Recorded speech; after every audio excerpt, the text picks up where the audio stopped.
Hi అండి, అందరికీ నమస్కారం అండి. వెల్కమ్ బ్యాక్ టు సత్యస్ కిచెన్ ఛానల్కి స్వాగతం అండి. నేను మీ రమాదేవినండి. ఇదిగోను మీకు ఈరోజు ఒక మంచి బ్రేక్ఫాస్ట్ చూపించబోతున్నానండి. క్రిస్పీగా స్పాంజీగా హెల్తీగా ఉండే బ్రేక్ఫాస్ట్ అండి. మనం బరువు తగ్గాలనుకున్నా, వెయిట్ లాస్ అవ్వాలనుకున్నా, మనకి హెల్త్ బాగోవాలన్నా, నరాలు వీక్నెస్ అది తగ్గాలనండి మంచి రెసిపీ అండి ఈ టిఫిను. ఈ బ్రేక్ఫాస్ట్ మాత్రం చూడండి ఏ విధంగా చేస్తానండి చూపిస్తాను. అయితే నేను ఇక్కడ ఒక కప్పు మినపప్పు తీసుకున్నానండి. దీన్ని బాగా ఇలాగ నలుపు కడిగేసి మరి కొంచెం వాటర్ 4 సార్లు కడిగేసుకొని కొద్దిగా వాటర్ వేసేసి నానబెట్టుకోవాలి. అదే కప్పుతో కప్పుడు కొరబియ్యం తీసుకుంటున్నాను. ఇవి కూడా అంతేనండి. ఇవి ఇంట్లో తయారు చేసిన కొరబియ్యం. అలాగే ఇవి కూడా ఒకసారి ఇలా కడిగేసుకొని వాటర్ వేసి నానబెట్టేద్దామండి. ఇవి 2 నానబెట్టేసుకుందాము. ఒక 5 గంటలు నానితే సరిపోతున్నాయి అనమాట. తర్వాత నేను ఇంకో రుబ్బు తయారు చేసుకున్నానండి. ఈ రుబ్బు ఏంటంటే కొద్ది రుబ్బు తీసి ఫ్రిడ్జ్లో పెట్టేశానండి. కొంచెం రుబ్బు అనమాట. అది ఇంకా దోశలుగా వాటికి బాగా పనిచేస్తుందని చెప్పేసి పెట్టేశాను. సేమ్ మనం ఇడ్లీ రవ్వ ఎలా కలుపుతామో అలాగనమాట. ఇది నాది కొరబియ్యం రవ్వే, ఇది రుబ్బు అనమాట. మినపప్పు మిక్సీలో వేసాను. మీరు ఎక్కడ స్కిప్ చేయకుండా చూడండి. అలాగను ఇది ఏంటంటే కొంత సాల్ట్ వేసాను. ఇక్కడ నేను వెల్లుల్లి వాడలేదండి.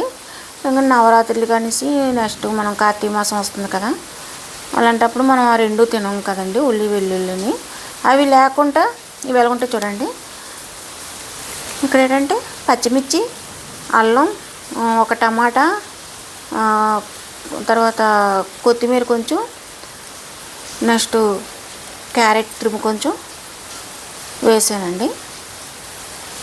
తర్వాత ఏమో ఈ కొబ్బరికూర కొంచెం ఇలాగ వేపేసి ఒక చిన్న ముక్క అనమాట తీసి వేపేసి ఇలాగ వేసేయండి. కొద్ది నెయ్యి వేసి వేపుకుంటే టేస్ట్ బాగుంటుంది, మంచి రుచి వస్తుంది అనమాట. గొంతు పొంగలలో మంచి రుచి వస్తుంది. తర్వాత పెప్పరం, మిరియాల పౌడర్ అండి. ఇవన్నీ వేసేసి ఇలాగ బాగా బీట్ చేయాలండి. బీట్ చేసేసి మూత పెట్టేసి ఒక 10 నిమిషాలు ఉంచేస్తే అది పొంగినట్టు వస్తుంది అనమాట. మనకి లోపల పొంగలకి స్మూత్గా వస్తాయి. పైన క్రిస్పీగా వచ్చి లోపల స్మూత్గా ఉంటుంది అనమాట. ఇలాగ పెట్టేస్తే ఒక 10 నిమిషాలు ఉంచేయండి. సరే, నెక్స్ట్ ఇదిగోండి గుత్తి పొంగలు వేద్దాము. గుంట పొంగలు ఇంకేంటంటే కొద్దిగా నెయ్యి వేసండి ఇలాగా. ఇప్పుడు ఈ కూరలు ఏంటంటే మిల్లెట్స్ అని అంటారండి, అది అందరికీ తెలిసిందే కదా. మరి ఈ కూరలు అనేక విధాలుగా మనకి ఉపయోగపడతాయండి.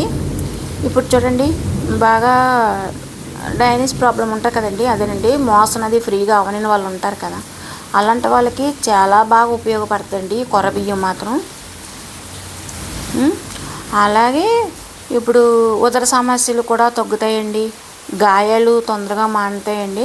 ఇప్పుడు గాయాలు మానాలన్నా అదేనండి, ఇప్పుడు ఆపరేషన్లు అవి అవుతాయి కదా, చిన్న దెబ్బలు అవి అలాంటి వాళ్ళకి పుళ్ళు మానాలంటే అండి ఈ కొరబియ్యం తింటండి. అదే రైస్ కానీ, దోశలు కానీ, లేదంటే ఇడ్లీ కానీ, లేదంటే కొంచెం జావలాగానే ఇలాగ మరగబెట్టుకొని ఇలాగ తింటండి, అవి తగ్గుతాయండి. పుళ్ళు అవిని చాలా బాగా తగ్గుతాయండి అవి మాత్రం. అలాగే కొలెస్ట్రాల్ అన్నా, ఊబకాయ ఉన్నా తగ్గుతాయండి అప్పుడు ఈ కూరలు వాడటాన్ని. నెక్స్ట్ ఏంటంటే మనకి నరాలు ఇలాగా లాగేసినట్టు ఉండడం, అదే నరాల ప్రాబ్లం ఉంటాయి కదండి, నరాల వీక్నెస్ అని, నెక్స్ట్ అదే చేతులు చుట్టిపోతున్నాయి, తిమ్మిరెక్కుతున్నాయి అని చెప్పేసి అంటూ ఉంటారు కదండి. అలాగా వాటి కూడా ఈ కూరలు కనీసం రోజుకి ఒక 100 గ్రాములు మన డైట్లో చేర్చుకున్నాం అనుకోండి, మన భోజనం రోజు తినేటప్పుడు అన్నం పరంగా ముందు అన్నం తినేసిన తర్వాత అయినా మధ్యకన్నానికైనా సరే కొద్దిగా ఇంత అన్నం తిన్నట్టు పెట్టుకోండి, చాలా మంచి ఫుడ్ అనమాట. ఇంకండి ముందు ఏంటంటే క్యారెట్ తురుమంతా ఇలా పైన వేసానండి. తర్వాత ఏమో కొత్తిమీర పెట్టాను. ఇప్పుడు మూత పెడదామండి. కొద్దిగా పైకి పొంగిన తర్వాత అప్పుడు ఏం వేస్తానో చూడండి. కొద్దిగా పైకి లాగా వస్తాయి కదా, వచ్చిన తర్వాత అప్పుడు ఇదిగోండి జీలకర్ర అనమాట. ఒకసారి మూత తీసేసి ఇలాగ అంట్లపైన ఇలా కొద్ది కొద్ది జీలకర్ర వేయండి. ఏం కాదండి, లోపల వేసినవి లోపల ఉండిపోతాయి కదండి. ఇప్పుడు మనం పైన వేసినవి ఏంటంటే నెయ్యి మళ్ళీ తిరగేసినప్పుడు కూడా ఒక చుక్క నెయ్యి వేస్తాం కదా, అప్పుడు ఆ నెయ్యిలోని జీలకర్ర వేగితే మంచి టేస్ట్ వస్తుందండి, చాలా బాగుంటుంది. ఈ విధంగా వేసుకుంటే మీరు ఒకసారి ఇలా ట్రై చేయండి, ఎంత బాగుంటుందంటే అంత బాగుంటుంది. అలాగేనండి, ఇప్పుడు ఈ కూరల వల్ల నరాలు పట్టుత్వం బాగుంటుందండి. నరాలు అంటే మనకి చేతులు పట్టలేదు అని అంటాం కదండి, పట్టలేదు అని అంటుకుంటాం కదా, అలాంటి వాళ్ళకి చేతులు పట్టుకుంటామండి. ఏదైనా బరువు పట్టుకోలేకపోతున్నాం అని ఉంటుంటాం కదా, అలాంటి వాళ్ళకి ఇది మంచిది అనమాట, మంచి ఫుడ్ అనమాట. అలాగే గుండె ప్రాబ్లం ఉన్న వాళ్ళకైనా ఎంతో మంచిదండి.